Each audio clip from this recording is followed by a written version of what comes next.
everyone. I'm Dave Wolk. I'm a professor of neurology and have worked closely with our speaker today, Jason Karlawish, for 15 years now, actually, which is 15 brief years with Jason. So it's really my pleasure and honor to introduce Jason for this Fox lectureship, which is quite an honor for him as well, and deserving one. Jason's a professor of medicine, medical ethics, and health policy, and neurology. He's co-director of the Penn Memory Center with myself and associate director of the Penn Alzheimer's Disease Research Center, which is our NIH-funded Alzheimer's center here. He did his medical training at Northwestern, residency at Francis Scott Key in medicine, and then did a bioethics and geriatric medicine fellowship at University of Chicago.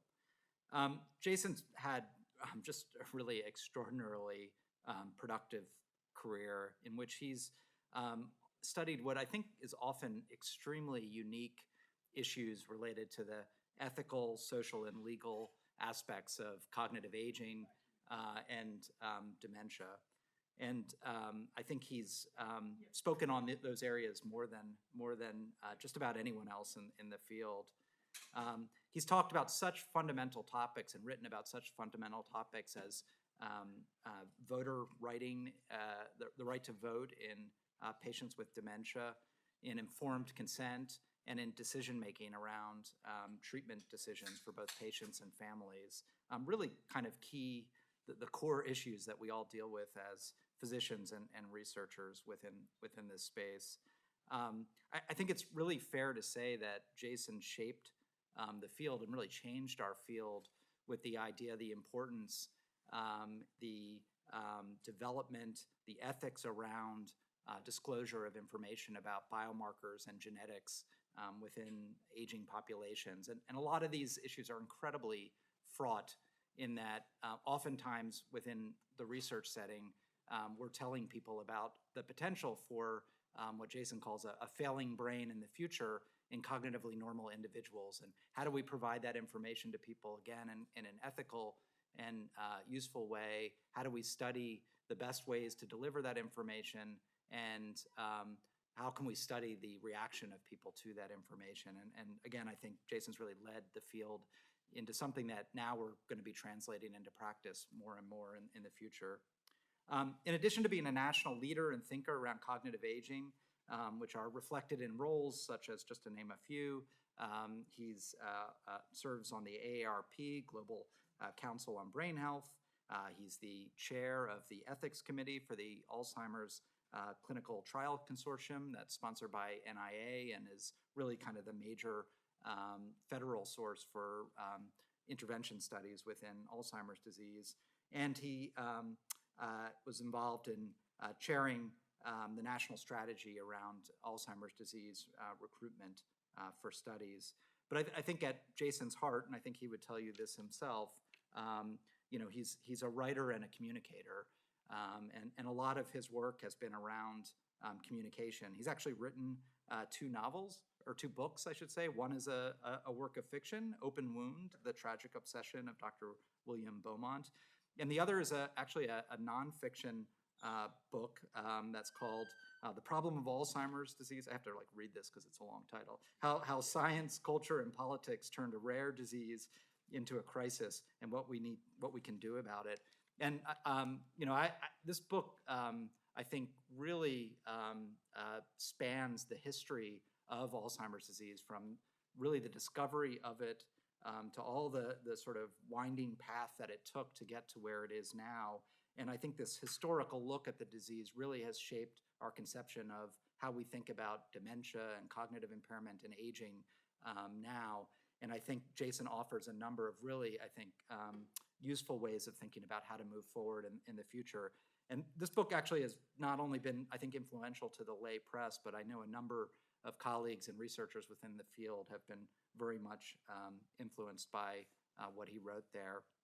I was just at the ADRC meeting, the Alzheimer's Disease Center meeting in Washington, D.C., where all the centers across the country get together. And a colleague of mine made this comment to me that Jason is not only an important voice, but really a necessary voice within the Alzheimer's disease and related dementia field. And I think that's incredibly true. His work has had influence really directly on patients, caregivers, and researchers within this field in quite tangible ways. And I'll just say personally, I'm very grateful for the wisdom, collegiality, and friendship that Jason has given me and our center over the years. And so very lucky to have him. So I hope you'll join me in warmly welcoming him for what I think will be a fascinating and engaging talk. Thank you. Well, thanks. It's a real honor to give this lecture in honor of Renée Fox, who I knew personally and deeply miss. At the end of the talk, I've got some thanks to give. A few months ago, the sender and subject of an email commanded my attention. The sender was a colleague I greatly respect, and the subject was my mom. His note began, "Sorry to bother you with a personal need, but I was hoping to tap into your expertise." His 85-year-old mother was experiencing a sudden and dramatic decline. She'd had memory issues for some time, but in the past few days, after a move from her house to an apartment in a continuing care retirement community, those issues had transformed into an escalating, frightening problem. Unable to retain any new information, she'd forget what she was looking for, repeat the same question that just minutes before he'd answered. She was getting lost every time she left her apartment, requiring someone else to escort her back to her door. Her ability to perform daily tasks, such as even making a simple meal, became so impaired that within a week, he had to hire someone to help assist her in her daily life. He summed it up. It has been a steep dive. She was descending into a dark and dangerous water. There, she was agitated, difficult to be with. Repeatedly, she told her son, "I'd like to die now." Now, many of you fear what could happen to her, that this is the beginning of her end, of the last bad, sad chapter of her life. It might begin with a trip to the emergency room. Such an urgent evaluation makes sense. She's experiencing a sudden agitated inattentiveness, or in a word, a delirium. So an emergency room evaluation would guarantee an expeditious and thorough evaluation. The possible benefits of that evaluation are, of course, hidebound with terrible harms. Commands to hold still, the pricks of a blood draw, light sedation to obtain some of the tests, especially the CAT scan of her brain, where she must lie still, don't move your head, would all add to her confusion, and so perhaps a need for a little bit more sedation. Undoubtedly, something would be not quite normal, perhaps a few bacteria and white cells in her urine, enough to admit her for a rule-out UTI. This, together with the exhaustion of the ER, would further worsen her confusion, and in that noisy fluorescent space as she waits for a bed, she dives deeper and deeper into the dark waters of confusion. This could be the beginning of how she'd die. Or, if she lives, never to return to that time when, as her son said, she just had some memory issues. But he didn't take her to the emergency room. Instead, he brought her home. Not to the apartment, but to her home of some 40 years. She'd only recently moved to this one-bedroom apartment in this handsome, well-appointed continuing care retirement community. I later learned that the decision to move her to the apartment was proactive, a planful kind of move. The space was simpler than her home of 40 years, closer to her son, and given those emerging memory issues, promised easy access to his care. So when I saw her at the memory center, the Penn Memory Center, her son explained something had gone terribly wrong with his mother. The had gone was notable, because within days of returning to her home of some 40 years, her memory loss, confusion, agitation, those frightening problems, that deep dive, they'd all receded into the past perfect tense. She was once again taking her dog for a walk, talking to her neighbors, reading the paper, sending her son emails about items in the news that interested her. She was once again living in the here and now with some sense of the past and a look to her future. Her son explained they were steadily reducing the hours for the person who had been assisting her in her apartment. They were considering actually ceasing that employment because, he summarized, she was back to her baseline. Baseline what? What line had she, for a brief but frightening moment journey, crossed? Speaking as a geriatrician, baseline makes me think of functional status, her abilities to do life's daily activities, the ones that begin our days, bathing, dressing, grooming, and those that allow us to live our days with flourishing and pleasure, traveling about, buying things we need, taking the dog for a walk, paying bills, etc. Now, to be sure, function, those daily activities, is one part of her baseline, and so too cognitive abilities. But remember, she was distressed, she was depressed, she wished to die. She was increasingly unmoored from herself. Her experiences of the world were awful. Her ability to draw on her beliefs, to act on her intentions, was entirely in disarray. She'd lost her mind. And upon returning to her home, it was miraculously restored. Where'd it go, and how did it come back? Her story, the answers to those questions, they're part of an assembly of insights that have transformed the ways I think about and care for persons living with dementia. Dementia is a staggering, vast problem. Worldwide, 50 million persons live with it. In the US, there's perhaps some estimated 5 million people and 11 million estimated who care for them. The most common causes are diseases of the brain: Alzheimer's disease, Lewy body disease, vascular disease, frontotemporal lobar degeneration, and the recently discovered and poorly named late. These diseases have common features. They cause distinct patterns of changes to various cognitive abilities, memory, spatial representation, the ability to name things. They cause changes to perceptions, like the ability to smell and taste. They can transform beliefs, causing a person to inquire after the well-being of a loved one who is in fact long ago deceased. They can cause changes to emotion, such as a lack of initiative, in a word, apathy, or anxiety.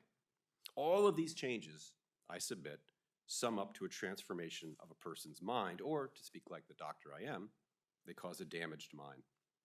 And my task is to help repair that mind. These insights, this talk with you of mind, have so transformed how I practice medicine that I was actually moved to send a letter of apology to the caregiver of one of my patients, promising him that I had learned from what he and his wife taught me and changed the ways I spoke to patients and their caregivers.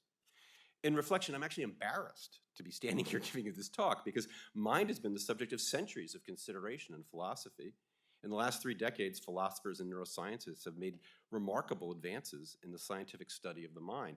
Just this June, I'll be attending for the first time the Association for the Scientific Study of Consciousness annual meeting in New York.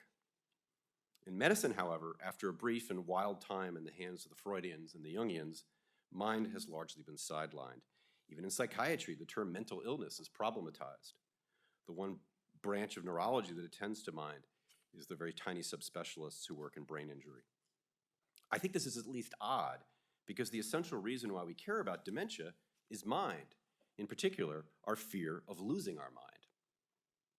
The first federal report about Alzheimer's disease, published in 1987 by the long-defunct Office of Technology Assessment, was Losing a Million Minds, Confronting the Tragedy of Alzheimer's Disease and Other Dementias. Now, mind is never defined in the report, but it's clearly the focus. The 500-page report rhetorically asks the reader, what happens to the mind when a dementing illness strikes? Families and professionals alike struggle to understand why persons with dementing illnesses act as they do, and what, if anything, can be done to modify a person's strange behaviors or support their lost skills. They present the case of Robert to heighten the feelings of the tragic struggle. Robert is in the early stages of Alzheimer's disease. Even though he experiences fewer and fewer moments of lucidity, he knows what illness he has and what will eventually happen to his mind and his body. He talks about it with his wife and children, expresses his horror at being kept alive beyond his ability to be aware of life. In the years that followed this report, the public has become enthralled with the struggles of people like Robert. We go from a million minds to a single person, Losing My Mind, an intimate look at life with Alzheimer's by Thomas DiBaggio. We have The Mind Thief, the story of Alzheimer's. There's On Vanishing, Mortality, Dementia, and What It Means to Disappear. The Long Goodbye, Losing Life to Dementia. The Long Goodbye, The Dementia Diaries. I'm Losing My Memory, I'm Not Losing My Mind. And Eleanor Clooney's Death in Slow Motion, a memoir of a daughter, her mother, and the beast called Alzheimer's. There you are. Some 30 years later, we've made great progress in understanding many of the pathologies that cause dementia. We can actually see some of these pathologies in the brain of a living person. We don't have to wait for the person to die to tell them what was wrong with them. We're beginning to discover drugs that target them and so slow the deterioration of neurons. Now, this image shows the effects of one of those drugs. What's depicted here compares the 18 months of treatment with a drug called lecanemab compared to placebo on the odds of simply going from either very mild or mild stage dementia to the next stage. Lecanemab is a drug that removes beta amyloid from the brain, which is one of the pathologies seen in persons with Alzheimer's disease, dementia. And here we see on this companion slide next to it how markers of the disease, amyloid and tau, are also affected by the drug. There's another drug called donanemab, recently has been shown to have a similar pattern of effects. So we now have two drugs that target the pathology. And if we put together the messages of these images, I think we can reasonably conclude that the disease has been slowed. Slowed, not halted, not cured. You can see that people taking the drug are still living with a damaged mind. Amyloid, of course, is just one pathology. There's also alpha-synuclein, TDP-43, ubiquitin, dysfunctional astrocytes, vascular injury. Moreover, some people can't take these drugs because of risks or other issues. My point is this: I look forward to prescribing these drugs. They most certainly will help, but they will not eliminate the need to live with and care for a damaged mind. And so Thomas DiBaggio's 2003 memoir remains vivid because we've really made little progress in addressing Robert's horror, in translating into practice various ways that could address it. All right, so what's mind? This sentence begins the introduction to Tim Bain's book, Philosophy of Mind, an Introduction. If you're able to understand this sentence, then it's likely that you already know a good deal about minds. In our time together, you've experienced a host of mental phenomena, such as the experience of reading this sentence. You've seen images, heard my voice earlier today. You experienced events such as the smell of coffee, the sound of your dog barking, the stub of your toe. And today you acted on at least one intention. You heard about this lecture, and thank you very much. You felt the desire to attend it, and you showed up. Together, all of those kinds of behaviors are what philosophers such as Bain call mental phenomena, or the collection of behaviors that arise out of our physical bodies, especially out of our brains. Mental phenomena together constitute a mind. And we can divide these into two kinds of phenomena: conscious experiences and intentions. I'll talk more about those. So a few years ago, Heather Gray, Kurt Gray, and Daniel Wagner did a study that took on Tim Bain's opening line. Their question was, what kind of things have minds, and where are they situated along those dimensions of consciousness and intentions? Now, please, I urge you to be, open-minded as you consider these questions. So, what kinds of characters are able to understand this sentence? So, a 5-month-old infant being raised in an English-speaking household cannot understand this sentence. But I think most of us would agree that a 5-month-old infant has a mind. It's just different from her parents' minds, but she has a mind.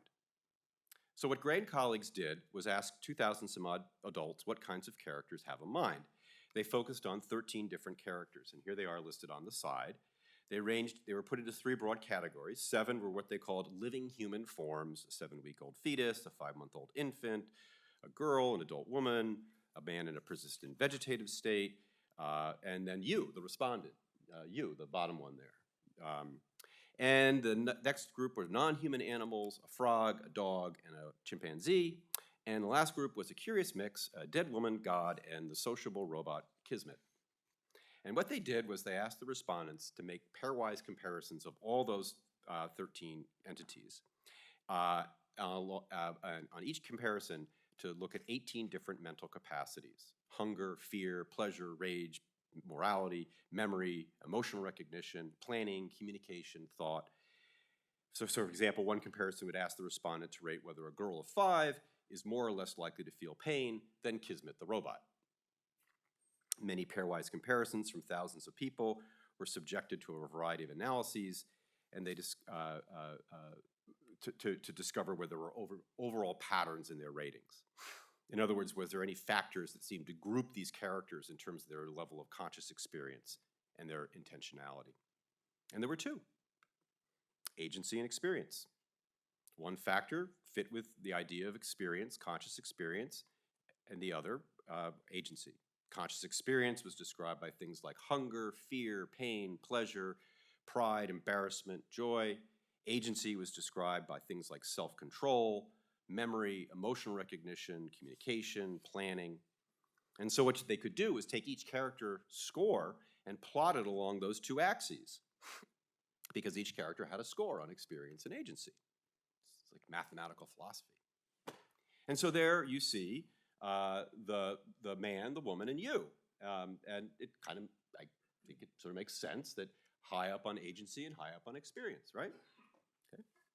And you're probably wondering, where's Kismet? And there's Kismet, and there's the dead person. Interesting, Kismet's got essentially no ability to experience the world, but certainly has agency. The dead person has a bit more. I would argue part of mind actually oftentimes is attributed in a ceremonial or commemorative way. Witness, for example, in the Vatican, the Pieta of Mary holding the dead Jesus, for example. So the extremes are easy to a degree. What about the middle? I'm not going to run through these, but I'll allow you to sort of, decide who you'd like to kind of, where would you put them? I would like you just to focus just for a moment. I might, oh good. There is the baby, and there's your dog, and there's the chimp. So you can see they're sort of clustered away, not having as much agency, but still having a full cadre of experience commensurate to humans. Again, we could debate that. The person with PVS is here, by the way, persistent vegetative state. I like this paper, obviously, because it uses images and numbers to help answer a question posed in one of the most influential papers in contemporary philosophy of mind, Thomas Nagel's 1974 rhetorically titled essay, What Is It Like to Be a Bat? Nagel was bothered. We can know a lot about the neuroscience of how a bat manages to fly about, see with sound, hang upside down. We can know the neuroscience of how these events happen. We can observe and we can measure what a bat does. All of those you would call third-person accounts, just like a third-person account in a novel.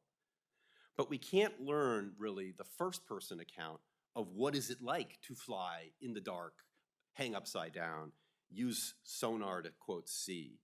We can't experience those things and tell you what it is like to be a bat.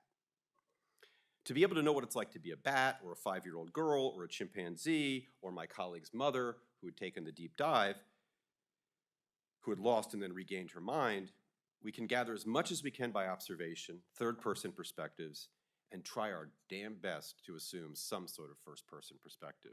That'll get us as close as possible to what it is like to be my patient, a 5-year-old, a 5-month-old infant, etc.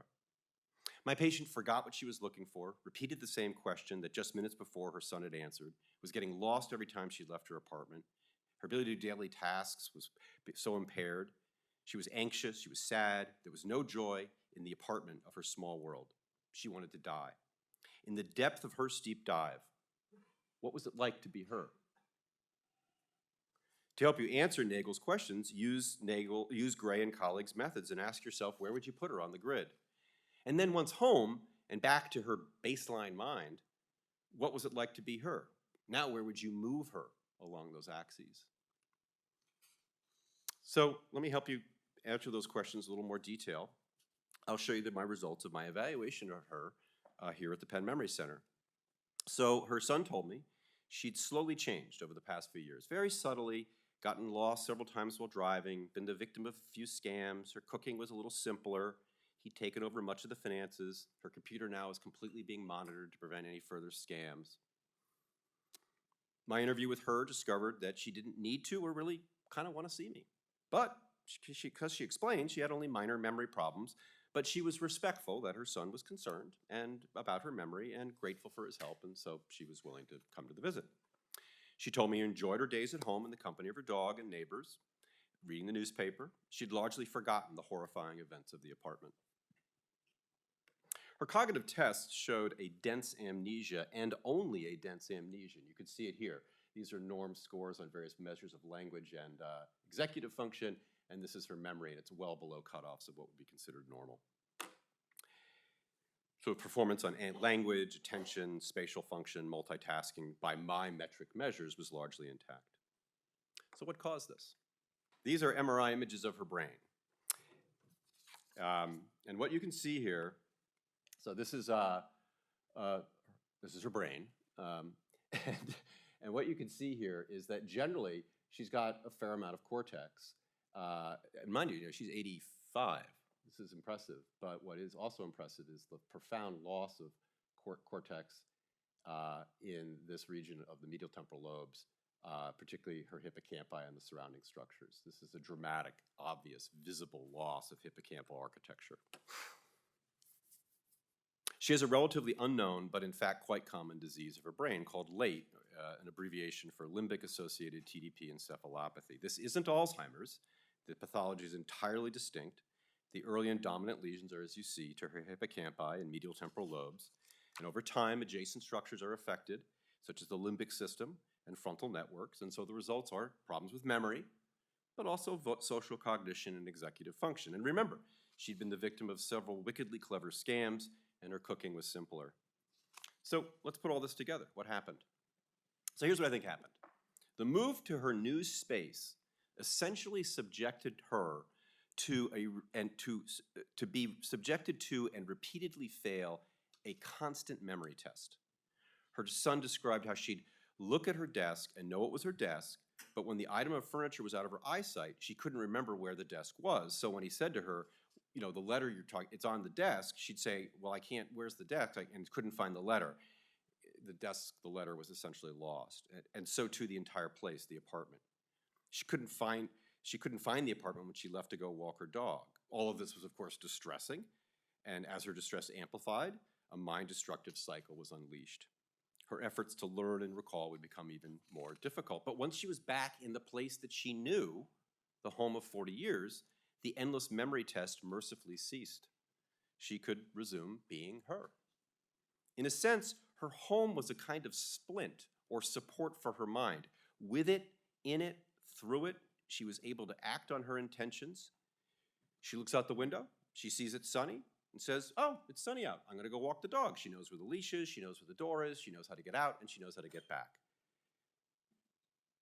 I wanna read the newspaper. I know it'll be at the front door, delivered in the morning. She goes to the front door, and there's the newspaper. This case report, my case, reminds me of the case report of AV, a young man who at the age of 20 suffered a herpes virus infection of his brain. And the result was this. So what you see here is his brain in the midst of the viral infection. He's quite ill, he's in the ICU, and this bright area here is very distressing because the aftermath would be what's not there anymore, which is the obliteration of his hippocampi, courtesy, sadly, of this virus, which preferentially, when it attacks the brain, goes to those regions. And if you survive, what you do is you lose your hippocampi. And so like my patient, this otherwise healthy 20-year-old man, after he recovered, had multiple memory tests showing notable, profound impairments in his ability to remember new information. Word lists, short stories, pictures, shapes. New memories were very difficult to make.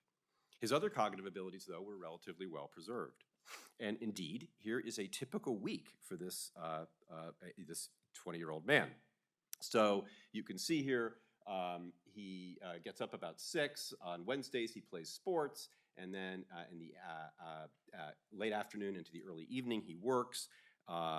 He plays ball games 3 days a week. He goes on errands with his family.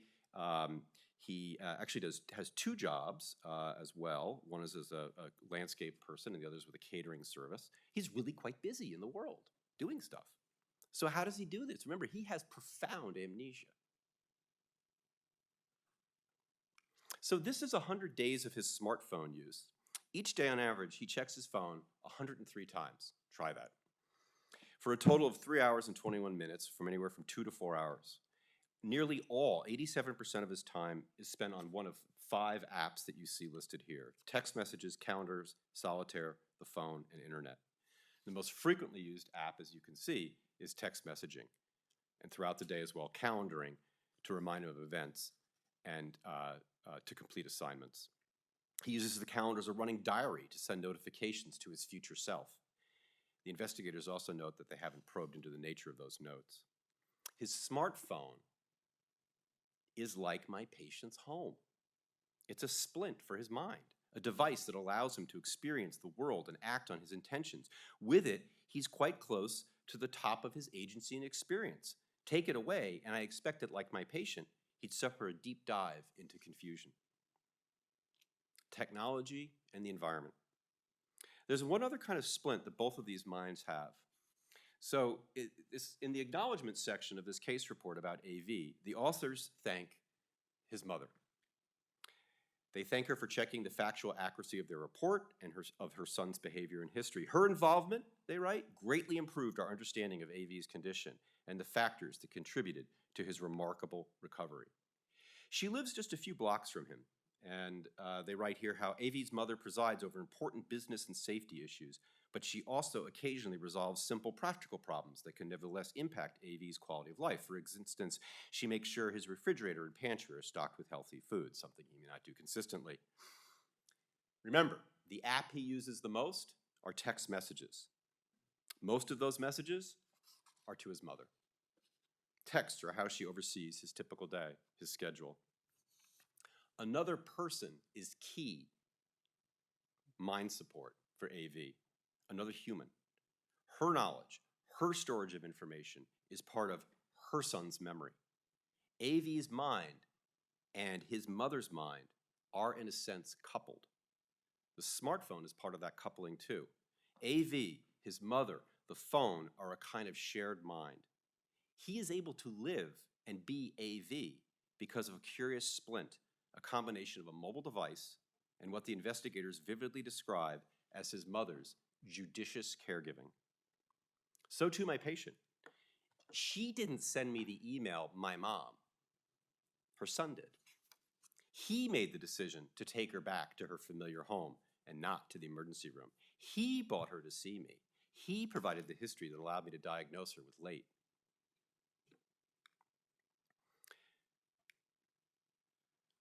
A human and an environment, together they create a coupled system with her mind to fill what's missing from the medial temporal lobe and so splint her mind so that she, like AV, could live autonomously. Well, what is it like to be AV? What is it like to be my patient?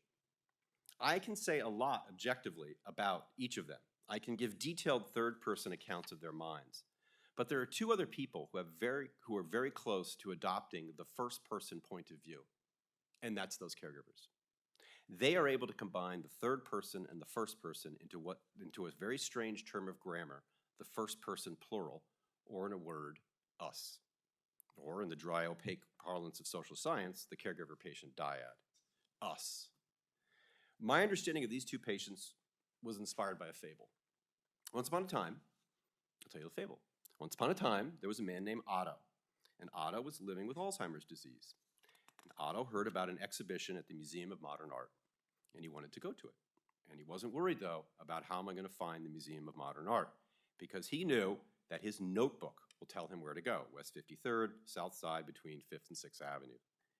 His ever-available, always reliable, trusty notebook allowed him to act with intention on his desire to go to the exhibition at MoMA.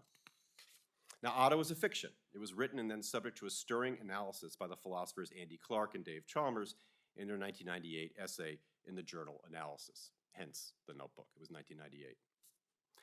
The short essay uses the fable of Otto to argue the mind is not merely in the brain.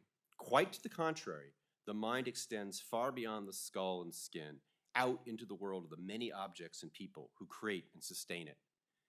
They called this theory of mind the extended mind.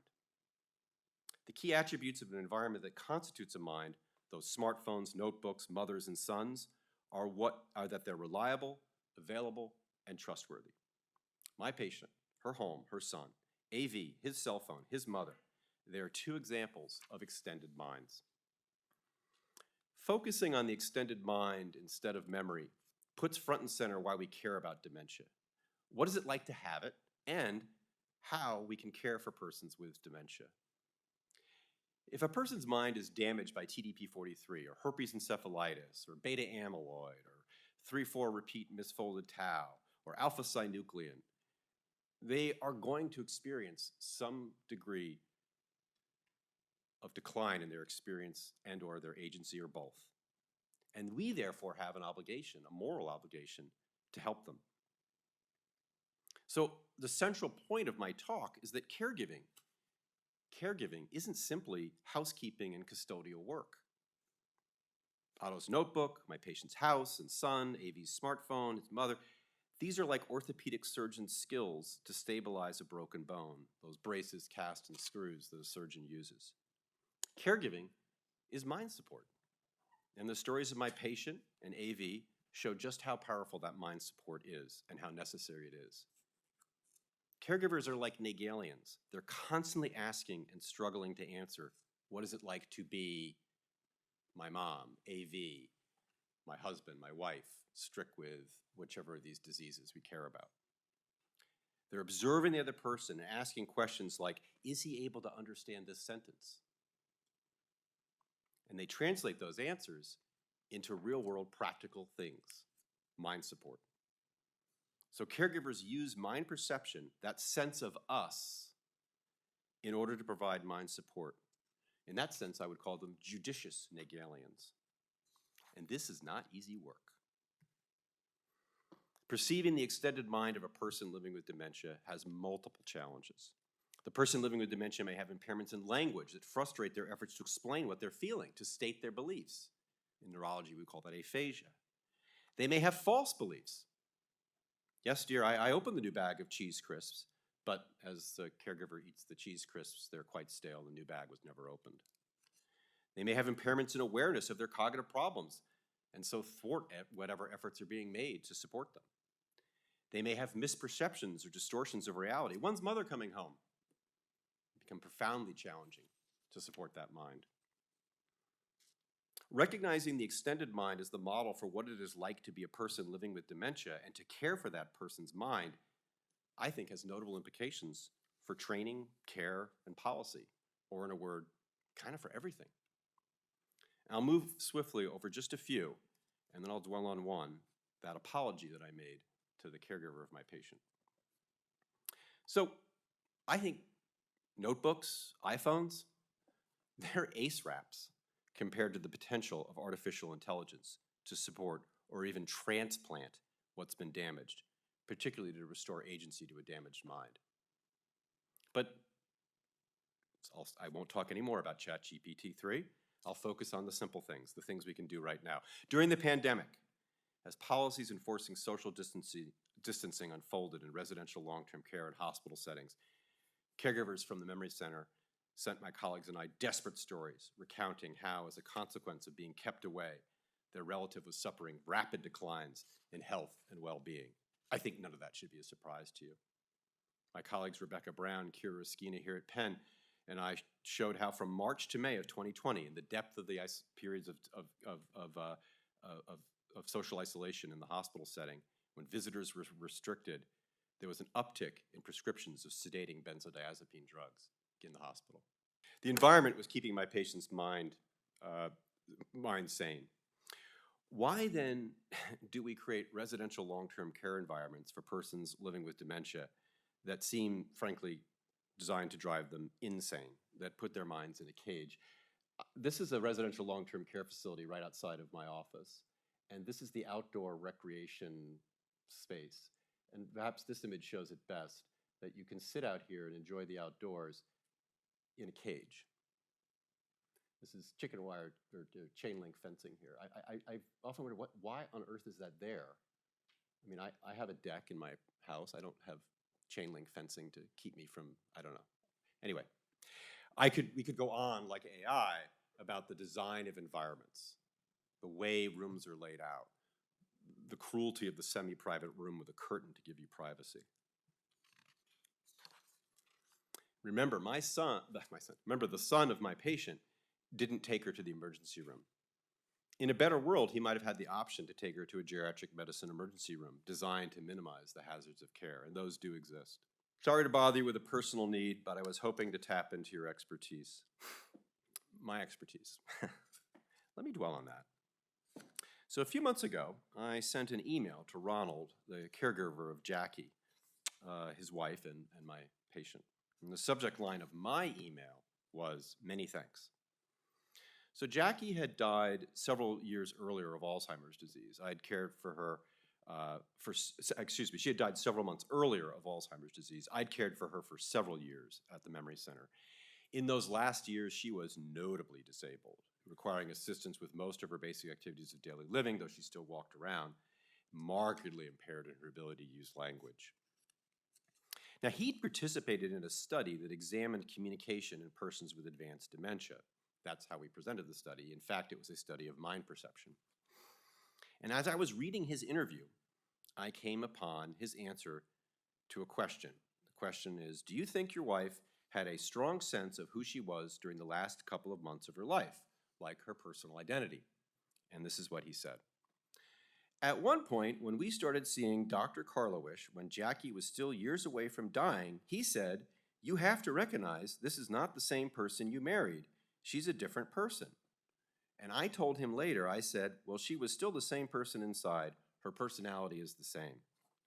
And yes, Jackie couldn't do a lot of things that she used to be able to do, but one of the things that happened when she died was that Susan Schifrin, who was the director of Arts Philly program and who facilitated the two of us at the sessions we would go to every month, wrote a nice tribute about my wife after she died on the website. Now, Arts Philly is a program that brings persons like Jackie and Robert into conversations about art.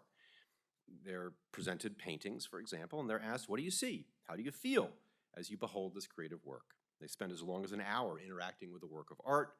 The title is always withheld because if you give the title, you strip people's freedom to express what they feel. These activities address one of Nagel's central concerns. One of Nagel's central concerns in his essay was that in order to capture the subjective character of experience, we have to rely on imagination, a dreadful thing for a philosopher. Well, creativity is certainly one way to imagine. And so participants in Arts Philly engage with a work of art in ways that allow them to express what they feel, and so at least a bit of who they are. Express it in words, express it in gestures, etc. Arts Philly is a particular example of what Ann Basting has created, which is the concept of creative care. The central premise of creative care is that creativity happens between two people, and we can create meaningful activities for people living with dementia if we work to tap into their ability to create. So back to Ronald's interview that I was reading. So he explained that Susan's tribute of his wife was remarkable. Susan really nailed it, he said. I thought that was rather telling about the strength of Jackie's personality. Remember, Susan had only known Jackie when she was living with profound disabilities because of her disease, and only saw her at least twice a month. Infrequent as those times were, the activity of engaging with the creative work allowed Susan and Ronald to understand what it's like to be Jackie. The activity was interacting with a work of art, not a memory game. This is what brought out Jackie's mind, brought out her personality, therefore, and allowed other persons who participated in the activity to take up her point of view and behold her as something of a person. Dear Ronald, I trust all is well. My colleagues and I are in the process of analyzing the data from our study of communication with persons with advanced stage dementia.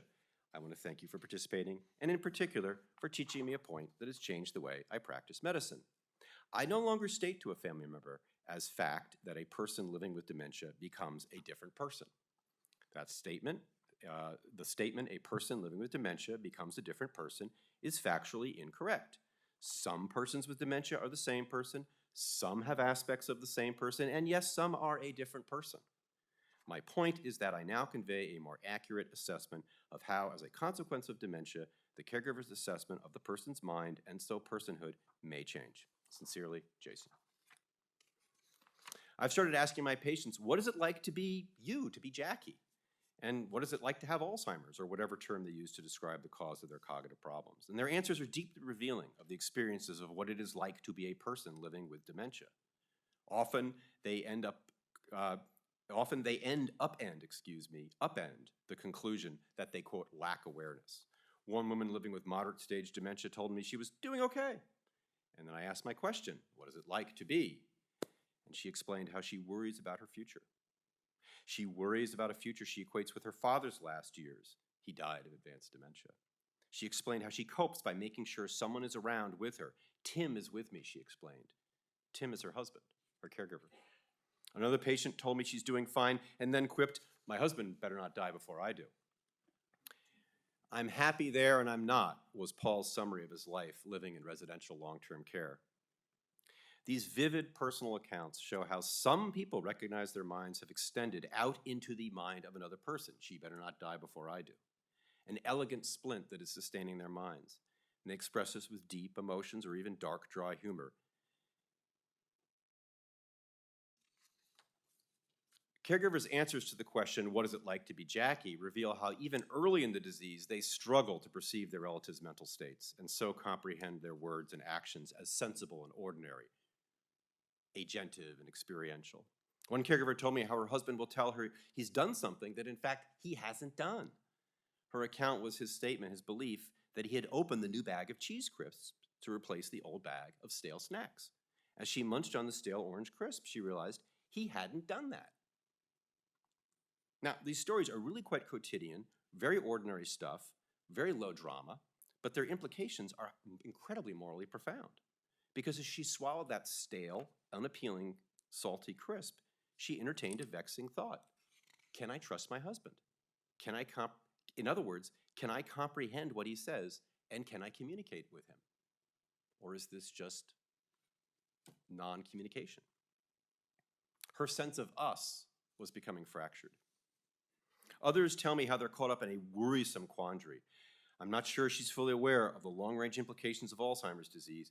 Either she's strong or she's unaware of what I perceive to be a progressive decline over time that's slowly stealing her away. These were the words of Tim, the spouse of the woman with moderate stage dementia, the woman who told me how she copes with her worries about the future by making sure someone is with her, especially Tim.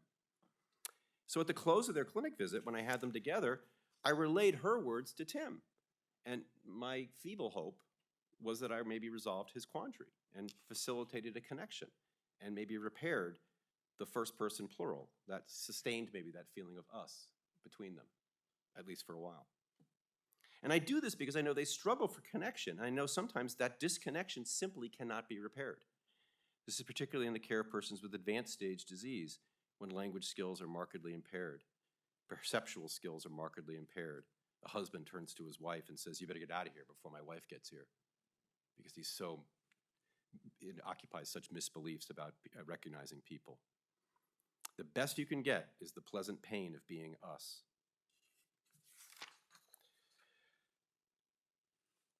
A common answer for caregivers who do perceive what it is like, it's interesting, the common answer across them is one word. I think it's scary or scared.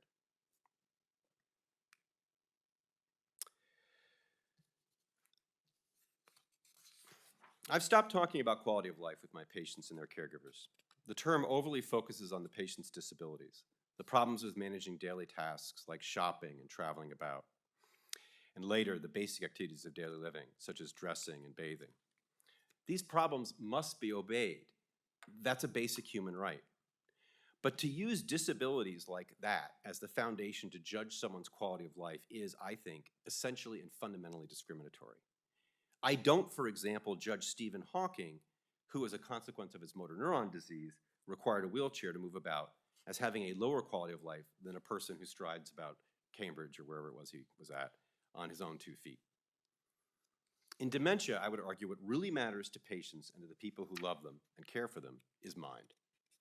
And I now speak to my patients about quality of mind. So, those drugs, lecanemab, donanemab, they have amplified the importance of talking about quality of mind. Do you want to live longer with what it is like to be you? You, the extended mind, that coupled system, us. Remember Robert, the early stages of Alzheimer's disease. Even though his experiences fewer and fewer moments of lucidity, he knows what illness he has and what will eventually happen to his mind and his body. He talks about it with his wife and children, expressing horror at his being kept alive beyond his ability to be aware of life. For some, there does come a time when existence is posthumous, when there is little quality of mind. What's that like? What do you do? One of my patients told me he values the time he has now. He values being him. He wants more of it. He'd take the drug. Notably, he's not the stereotype of the unaware patient, that stigmatizing, awful term, pleasantly demented. He's fully aware of his diagnosis, its impact on his daily life, and on his wife's life. He said to me, "I know there are hard times for her because she does all these things." Still, he wants to live. He wants time. I need time, he told me. I can't make time. I want grandchildren to play with. So I asked him, Could there come a time when you would not want more time? I don't know what that feels like, he said. Does it hurt to have this disease? I mean, is there pain? I don't know what it is like to have advanced disease, he said. I applaud his willingness to be a judicious Hegelian, to be unsure about what it is like to be a person living with advanced dementia. Notably, he was an orthopedic surgeon. And he went on to tell me, when I was a physician, I ran into all kinds of people with all kinds of maladies, people with congenital defects. We couldn't make them normal, but we helped them. I think things could have been a whole lot worse. I try to make the best of everything. There's that idea of pleasant pain again. He began to reflect, though, about what it would be like when he wouldn't want to live with dementia. And he explained it with a story. And he told me the story about Sally. It was his neighbor. And he and his wife took Sally into their home when, as a consequence of Parkinson's disease, she was too disabled to live alone in her home. And they cared for her in their home until, unfortunately, even with their care, home became unworkable. And so they moved her to residential long-term care. And there, awful events befell her. Antipsychotics were prescribed. She fell, she coughed on her food, and so they fed her unpalatable pureed food and thickened liquids. In time, she died. It was, he concluded, sad. Death is, of course, sad, but I think the sadness of the death of Sally isn't that her disease had caused her death. The sadness is the place she lived, her home, the people charged with caring for her mind. They destroyed it. Thank you. I appreciate the opportunity.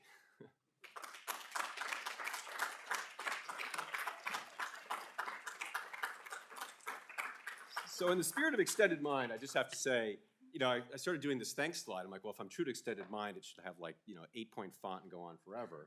And I'm like, well, I'm not gonna do that. So I made a judicious decision. I want to thank the Fox Lecture Committee for selecting me. It's really gracious. I want to thank Jonathan McCabe for making it all happen, and Arushi Kapoor for assembling these slides. I want to just call out 4 colleagues listed here. Justin Clapp, a medical anthropologist here at Penn. Kristen Harkins, program manager from my lab, the program for precision medicine on the brain. And Emily Largent, a dear colleague in medical ethics and health policy, who's doing fabulous work in this space. And finally, Andrew Peterson, a dear friend and colleague at George Mason, who's a philosopher of mind. All of them have been key inspirations and supporters in this work, and so I thank them all. Thank you. Great. So you should stand up here. Oh, okay. Stay here.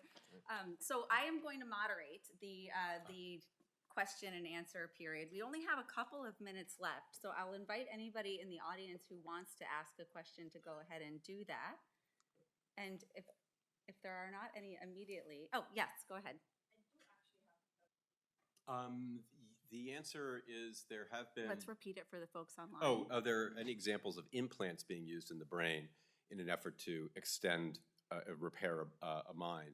And in the world of prosthetics, there's been some spectacular progress with, I can't give you exact specifics of the device, but devices that can read what the neurosignals are to move the hand and then move a prosthetic hand precisely as you want your hand moved. It's eerie to watch a hand on the other side of the room move as someone is told to grasp something. Last week in Nature Neuroscience was a breathtaking paper of the use of AI to essentially read what your words are and then produce on the screen what it is you're thinking, period. Fascinating. But actually, my question was more about when you see that apply this. I do. I think we should foresee a future where, as I use devices, et cetera, and orthopedics, we don't just splint the joint, we replace the joint. We could imagine a future where certain aspects of neural circuitry, and it's all about circuitry now, are replaced or repaired. I think that's a plausible future. Absolutely. Yeah. Chris. Yeah. Well, it certainly requires a rethinking of monadic ideas of autonomy, and rather looks at autonomy as, to use a phrase that in the literature, as a relational autonomy, which still respects the role of the individual to make decisions and determine their life, to choose who their supporters will be, what technology they'll use, but to recognize that inherently your autonomy is relational. I would begin with those alternative theories of autonomy. It does start to sort of upend certain aspects of clinical practice where defaults are, I mean, quite literally, in the exam room, there's the doctor's chair and there's one chair for you, the patient. You know, it says you at least have to have 2 chairs in the exam room and make time for the other person. One of the sort of the work that we're doing here, for example, led by Emily Largent, is on advancing this idea of supported decision-making. It sounds quaint, but if you take it at its seriousness, it really upends the whole approach to care for individuals with marginal capacity, to inherently recognize the default of, I'll put it bluntly, where's your extended mind? Why aren't they in the room here? Yeah. Yeah. Great talk. Oh, thanks. Really curious about the quality of mind concept. Yeah. It hasn't made its way to primary care that I'm aware of. No, it just popped out of my mind. I love the thought. Oh, the question was the idea of quality of mind, and has quality of mind made it out into practice, and is there instruments and other things? And the answer is no. It's just classic Karlawish. I cooked it up and tried it out. But I do think, so having said that, and I think it starts with some, in my practice, just, you know, what is it like being Jason, and listening to the answers, and then being attentive to aspects of agency and experience.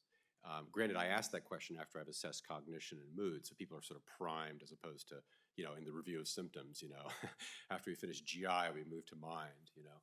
I will point out that in geriatric medicine, geriatric medicine organizes itself around what are called the 5 M's. Mobility matters most. The first M of the 5 M's is mind. And I asked Mary Tinetti, why'd you pick mind? She says, oh, and Mary's, oh, it's what matters. It's who we are. That's what she said. Thanks, Jason. So Mike Parmerchek expressed his regrets. He had a unexpected event that caused him to miss this. So I get the honor of making the closing. I have to say, as I listened to your lecture, it reminded me of why we all went into this profession.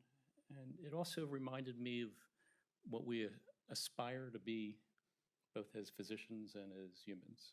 And so you articulate those thoughts better than anyone I know. And so I appreciate that.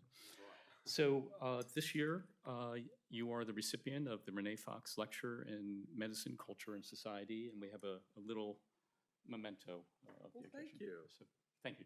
Yeah.